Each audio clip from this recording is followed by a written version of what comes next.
Hello friends, welcome back to Sridevi blogs. ಹೇಗಿದ್ದೀರಾ? ಇವಾಗ already ಸಂಜೆ ಆಗಿದೆ ಮತ್ತು ನಾನು ಇವತ್ತು ಒಂದು ಹೊಸ ರೆಸಿಪಿನ ಟ್ರೈ ಮಾಡ್ತಾ ಇದ್ದೀನಿ. ಅದು ಯಾವ ರೆಸಿಪಿ ಅಂದರೆ ಪನ್ನೀರ್ ಕಟ್ಲೆಟನ್ನು ಟ್ರೈ ಮಾಡ್ತಾ ಇದ್ದೀನಿ. ಸಾನ್ವಿ ಈಗ ಬೆಳೀತಾ ಇದ್ದಾಳೆ, ಹೀಗಾಗಿ ನಾನು ಅವಳಿಗಾಗಿ ಟೇಸ್ಟಿ ಮತ್ತು ಹೆಲ್ದಿ ರೆಸಿಪಿನ ಸರ್ಚ್ ಮಾಡ್ತಾ ಇರ್ತೀನಿ. ಇವಾಗ ಜನರಲಿ ನಮ್ಮ ಬೇಬಿ ಎಷ್ಟು ಆರೋಗ್ಯದಾಯಿ ಇದ್ದರೂ ಕೂಡ ನಮ್ಮ ಬೇಬಿ ದಪ್ಪದಾಗಿರಬೇಕು ಅಂತ ಪ್ರತಿಯೊಬ್ಬರು ಅಮ್ಮನ ಆಸೆ. ಹಾಗೆ ನಂದು ಕೂಡ ಇದೆ. ಸಾನ್ವಿಗೆ ವೇಟ್ ಗೇನ್ ಆಗಲಿ, ಸಾನ್ವಿ ಇನ್ನೂಷ್ಟು ದಪ್ಪ ಆಗಲಿ ಅಂತ ನಾನು ವೇಟ್ ಗೇನ್ ಫುಡ್ಡನ್ನು ಸರ್ಚ್ ಮಾಡ್ತಾ ಇರ್ತೀನಿ. ಆವಾಗ ನನಗೆ ಈ ಪನ್ನೀರ್ ಕಟ್ಲೆಟ್ ರೆಸಿಪಿ ಸಿಕ್ತು. ಪನ್ನೀರ್ ನಮಗೆ ವೇಟ್ ಹೆಚ್ಚು ಆಗಲಿಕ್ಕೆ ತುಂಬ ಅದರಿಂದ ನಮಗೆ ಸಹಾಯ ಆಗುತ್ತೆ. ಪನ್ನೀರ್ ಕಟ್ಲೆಟ್ ಮಾಡೋದಕ್ಕಿಂತ ಮುಂಚೆ ಸಂಜೆ ಆಗಿದೆ, ಹೀಗಾಗಿ ಎಲ್ಲರಿಗೂ ನಾನು ಚಹಾನ ಮಾಡ್ತಾ ಇದ್ದೀನಿ. ಹಾಗೆ ನಮ್ಮ ಮನೆಗೆ ಸ್ಪೆಷಲ್ ಗೆಸ್ಟ್ ಬಂದಿದ್ದಾರೆ. ಅವರು ಯಾರು ಅಂತ ನಿಮಗೂ ಕೂಡ ನಾನು ಖಂಡಿತ ಮೀಟ್ ಮಾಡಿಸ್ತೀನಿ. ಸಾನ್ವಿಗೆ ನಾವು ಹಾಲು ಮತ್ತು ಜೂನಿಯರ್ ಹಾರ್ಲಿಕ್ಸನ್ನು ಕೊಡ್ತೀವಿ, ಹೀಗಾಗಿ ಅವಳಿಗೆ ನಾನು ಹಾಲು ಕೂಡ ರೆಡಿ ಮಾಡ್ತಾ ಇದ್ದೀನಿ. ಹಾಗೆ ಡಾಕ್ಟರ್ ಹೇಳಿದ್ದು ಒಂದು ತುಂಬ ಇಂಪಾರ್ಟೆಂಟ್ ಮಾತನ್ನು ನಿಮ್ಮ ಜೊತೆ ಶೇರ್ ಮಾಡ್ತಾ ಇದ್ದೀನಿ. ಕಂಪಲ್ಸರಿ ಬೇಬಿದು ತುಂಬ ವೆಟ್ ಇರಬೇಕು, ತುಂಬ ಅದು ದಪ್ಪದಾಗಿರಬೇಕು ಅಂತ ಏನೂ ಇಲ್ಲ. ನಮ್ಮ ಬೇಬಿ ಆರಾಮವಾಗಿ ಉಣ್ತಾ ಇದ್ರೆ, ಆಡ್ತಾ ಇದ್ರೆ, ಮಲ್ಕೋತಾ ಇದ್ರೆ ಅದು ಆರಾಮದಾಗಿ ಆರೋಗ್ಯದಾಯಿ ಇದ್ದಂಗೆ. ಸೊ ಬೇಬಿ ದಪ್ಪದಾಗಿ ಆಗಲಿ ಅಂತ ಚಿಂತೆ ಮಾಡೋ ಅವಶ್ಯಕತೆ ಇಲ್ಲ. ಜಸ್ಟ್ ನನಗೆ ಈ ಪನ್ನೀರ್ ಕಟ್ಲೆಟ್ ರೆಸಿಪಿ ತುಂಬ ಇಷ್ಟ ಆಗಿತ್ತು, ಹೀಗಾಗಿ ನಾನು ಟ್ರೈ ಮಾಡಿ ನೋಡಬೇಕು ಅಂತ ಮಾಡ್ತಾ ಇದ್ದೀನಿ. ಈಗ ಬನ್ನಿ ರೆಸಿಪಿ ನೋಡೋಣ. ಇದಕ್ಕಾಗಿ ನಮಗೆ ಬೆಳ್ಳುಳ್ಳಿ, ಗಜರಿಕಾಯಿ, ಹಸಿರು ಬಟಾಣಿ, coriander powder, garam masala, jeera powder, ಅಲ್ಲ, ಹಸಿಮೆಣಸಿನ್ಕಾಯಿ, ಅರಿಶಿನ, ಸ್ವಲ್ಪ ಕೆಂಪು ಖಾರ ಬೇಕಾಗುತ್ತೆ. ಬೆಳ್ಳುಳ್ಳಿ ಸುಲಿಲಿಕ್ಕೆ ಪೂರ್ವಿ ನನಗೆ ಹೆಲ್ಪ್ ಮಾಡ್ತಾಳೆ. ಮತ್ತು ನಾನು ಹಸಿಮೆಣಸಿನ್ಕಾಯಿ, ಕೆಂಪು ಖಾರನ ಜಾಸ್ತಿ ಯೂಸ್ ಮಾಡ್ತಾ ಇಲ್ಲ, ಬಿಕಾಸ್ ಈ ರೆಸಿಪಿ ನಾನು ಸ್ಪೆಷಲಿ ಚಿಕ್ಕ ಮಕ್ಕಳಿಗಾಗಿ ಮಾಡ್ತಾ ಇದ್ದೀನಿ. ನಿಮಗೆ ಇಷ್ಟ ಇದ್ದರೆ ನೀವು ಜಾಸ್ತಿ ಕೂಡ ಯೂಸ್ ಮಾಡಬಹುದು. ಈಗ ನಾನು ಗಜರಿಕಾಯಿ ಮತ್ತು ಹಸಿರು ಬಟಾಣಿನ ಕುದಿಸ್ತಾ ಇದ್ದೀನಿ. ಹಾಗೆ ಸೈಡ್ ಬೈ ಸೈಡ್ ಬಟಾಟಿ ಕೂಡ ಕುದೀತಾ ಇದೆ. ಮತ್ತು ಬೆಳ್ಳುಳ್ಳಿ, ಅಲ್ಲ, ಹಸಿಮೆಣಸಿನ್ಕಾಯಿ ಗ್ರೇಟ್ ಮಾಡಲಿಕ್ಕೆ ಇಟ್ಕೊಂಡಿದ್ದೀನಿ. ಪನ್ನೀರ್ ಕೂಡ ಆಲ್ರೆಡಿ ಸ್ಮ್ಯಾಶ್ ಮಾಡಿ ಇಟ್ಟಿದ್ದೀನಿ. ಬಟಾಟಿ ಕುದ್ದು ರೆಡಿ ಆಗಿದೆ, ಅದರದ್ದು ಸೊಪ್ಪೆ ಕೂಡ ತೆಗ್ದಿದ್ದೀನಿ. ಅದನ್ನು ಫಸ್ಟ್ ಆಫ್ ಆಲ್ ಸ್ಮ್ಯಾಶರ್ದಿಂದ ಸ್ಮ್ಯಾಶ್ ಮಾಡ್ತಾ ಇದ್ದೀನಿ. ಬಟಾಟಿ ತುಂಬ ಜಾಸ್ತಿ ಕುದಿಸ್ಬೇಡಿ ಅಥವಾ ತುಂಬ ಹಸಿ ಬಿಸಿ ಉಳಿಬಾರ್ದು. ಚೆನ್ನಾಗಿ ಮೀಡಿಯಮ್ ಕುದಿಸ್ಬೇಕು, ಅಂದರೆ ಅದು ಪೇಸ್ಟ್ ರೆಡಿ ಆಗುತ್ತೆ. ಬಟಾಟಿನ ಚೆನ್ನಾಗಿ ಸ್ಮ್ಯಾಶ್ ಮಾಡಿದ ಮೇಲೆ ಅದರಲ್ಲಿ ಕುದ್ದಿದ್ದ ವೆಜಿಟೇಬಲ್ಸನ್ನು ಹಾಕ್ತಾ ಇದ್ದೀನಿ. ಈ ರೆಸಿಪಿಗಾಗಿ ನೀವು ವೆರೈಟಿ ಆಫ್ ವೆಜಿಟೇಬಲ್ಸನ್ನು ಯೂಸ್ ಮಾಡ್ಬೋದು, ಅದು ಚಿಕ್ಕ ಮಕ್ಕಳಿಗೆ ಹೆಲ್ದಿ ಆಗುತ್ತೆ.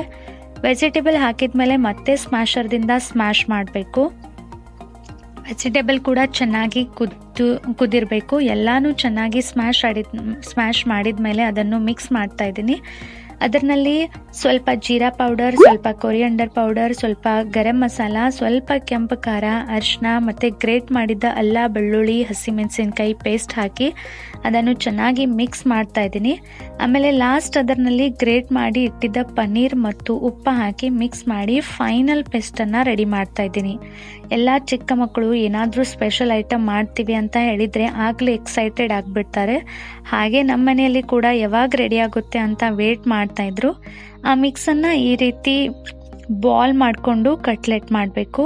ಅಯ್ಯೋ, ಬಟ್ ತವೆ ಮೇಲೆ ಪರಾಟ ಕಾಣ್ತಾ ಇದೆ ಅಂತ ಅನ್ಕೋತಾ ಇದ್ದೀರಾ?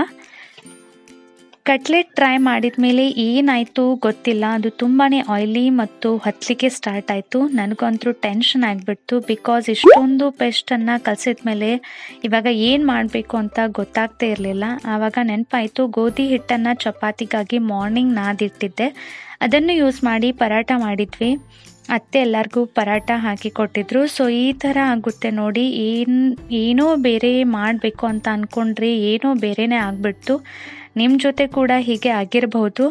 ಆಗಿದ್ರೆ ಕಮೆಂಟ್ ಸೆಕ್ಷನ್ನಲ್ಲಿ ಖಂಡಿತ ಶೇರ್ ಮಾಡಿ.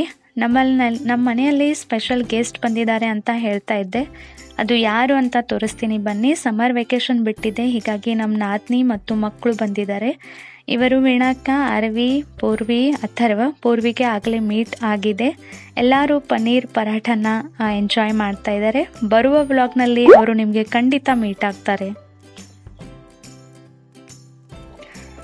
ಈಗ ಪರ್ಪಲ್ ಮೇಲೆ ಒಂದು ಆಫರ್ ನಡೀತಾ ಇದೆ, ಅದನ್ನು ನಿಮ್ಮ ಜೊತೆ ಶೇರ್ ಮಾಡ್ತಾ ಇದ್ದೀನಿ. ನಾನು ತರಿಸಿದ್ದ ಪ್ರಾಡಕ್ಟ್ ಹಾಲ್ ವಿಡಿಯೋ ಆಲ್ರೆಡಿ ನಾನು ಅಪ್ಲೋಡ್ ಮಾಡಿದ್ದೀನಿ. ಆ ವಿಡಿಯೋನ ನೀವು ಇನ್ನೂವರೆಗೆ ನೋಡಿಲ್ಲ ಅಂದರೆ ಮೇಲುಗಡೆ ಐ ಬಟನ್ನಲ್ಲಿ ಲಿಂಕ್ ಕೊಡ್ತಾ ಇದ್ದೀನಿ, ನೀವು ಖಂಡಿತ ಆ ವಿಡಿಯೋನ ಚೆಕ್ ಮಾಡಿ. ಈಗ ಪರ್ಪಲ್ ಮೇಲೇ ತರಿಸಿದ್ದು ಲಿಪ್ ಕ್ರಿಯಾನ್ ಹೇಗೆ ಯೂಸ್ ಮಾಡಬೇಕು, ಅದು ಹೇಗೆ ಕಾಣುತ್ತೆ ಅಂತ ಶೇರ್ ಮಾಡ್ತಾ ಇದ್ದೀನಿ.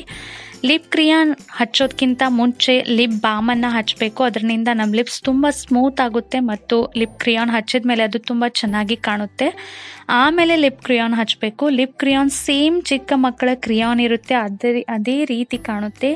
ಇವಾಗ ನಾನು ನಿಮಗೆ 1 by 1 ಶೇಡ್ಸನ್ನು ತೋರಿಸ್ತಾ ಇದ್ದೀನಿ. ಕೆಳಗಡೆ ಶೇಡ್ ನಂಬರ್ ಕೊಡ್ತಾ ಇದ್ದೀನಿ. ಲಿಪ್ ಕ್ರಿಯಾನ್ ಹಚ್ಚಬೇಕಾದ್ರೆ ಫಸ್ಟ್ ಆಫ್ ಆಲ್ ಬಾರ್ಡರ್ ಹಾಕಿ ಆಮೇಲೆ ಜಸ್ಟ್ ಫಿಲಪ್ ಮಾಡಿ, ತುಂಬ ಡಿಸೆಂಟ್ ಕಾಣುತ್ತೆ. ನಮಗೆ ಅಷ್ಟೊಂದು ಡಾರ್ಕ್ ಲಿಪ್ಸ್ಟಿಕ್ಕನ್ನು ಹಚ್ಚಬೇಕು ಅಂತ ಇಷ್ಟ ಇರಲಿಲ್ಲ ಆದರೆ ಇಲ್ಲ ಸ್ಮಾಲ್ ಫಂಕ್ಷನ್ ಇದ್ದರೆ ನೀವು ಈ ಲಿಪ್ ಕ್ರಿಯಾನನ್ನು ಯೂಸ್ ಮಾಡ್ಬೋದು. ಬಿಕಾಸ್ ಸ್ಪೆಷಲಿ ಹೌಸ್ ವೈಫ್ಗಾಗಿ ಡೈಲಿ ವೇರ್ಗಾಗಿ ಇದು ತುಂಬ ಚೆನ್ನಾಗಿದೆ. ಬಿಕಾಸ್ ಇದು ತುಂಬಾ ಡಿಸೆಂಟ್ ಲುಕ್ ಕೊಡುತ್ತೆ.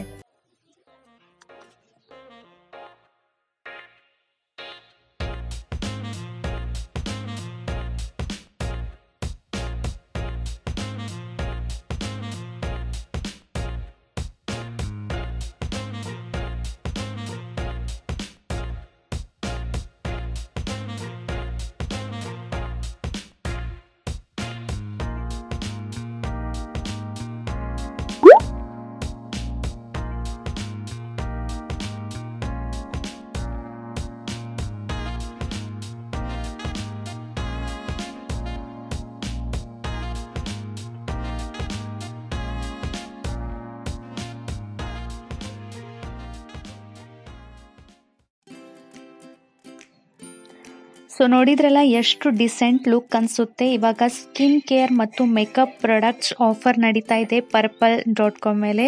ತುಂಬ ಡಿಸ್ಕೌಂಟ್ನಲ್ಲಿ ಪ್ರಾಡಕ್ಟ್ ಸಿಗ್ತಾ ಇದೆ, ತುಂಬ ಒಳ್ಳೆ ಪ್ರಾಡಕ್ಟ್ ಸಿಗ್ತಾ ಇದೆ. ಕೆಳಗಡೆ ಡಿಸ್ಕ್ರಿಪ್ಷನ್ ಬಾಕ್ಸ್ನಲ್ಲಿ ಎಲ್ಲಾನು ಡೀಟೇಲ್ಸ್ ಹಾಕ್ತಿದ್ದೀನಿ, ಖಂಡಿತ ಚೆಕ್ ಮಾಡಿ. ಮತ್ತು ಯಾವ ಚಲೋ ಆಫರ್ಸ್ ಬರ್ತಾ ಇರುತ್ತೆ, ಒಳ್ಳೆ ಆಫರ್ಸ್ ಬರ್ತಾ ಇರುತ್ತೆ, ಅದನ್ನು community tab, Instagram, Facebook page, ವಾಟ್ಸಪ್ನಲ್ಲಿ ಶೇರ್ ಮಾಡ್ತಾ ಇದ್ದೀನಿ.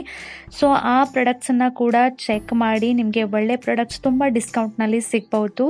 ಈ ವ್ಲಾಗ್ ನಿಮಗೆ ಹೇಗೆ ಅನಿಸ್ತು ಅಂತ ಖಂಡಿತ ನನಗೆ ಕಮೆಂಟ್ ಸೆಕ್ಷನಲ್ಲಿ ಹೇಳಿ. ನನ್ನ ವ್ಲಾಗ್ಸ್ ನಿಮಗೆ ಇಷ್ಟ ಆಗ್ತಾ ಇದ್ರೆ ನನ್ನ ಚಾನಲನ್ನು ಸಬ್ಸ್ಕ್ರೈಬ್ ಮಾಡಿ. ಮತ್ತೆ ಸಿಗ್ತೀನಿ ನೆಕ್ಸ್ಟ್ ವ್ಲಾಗ್ನಲ್ಲಿ. ಬಾಯ್ ಬಾಯ್.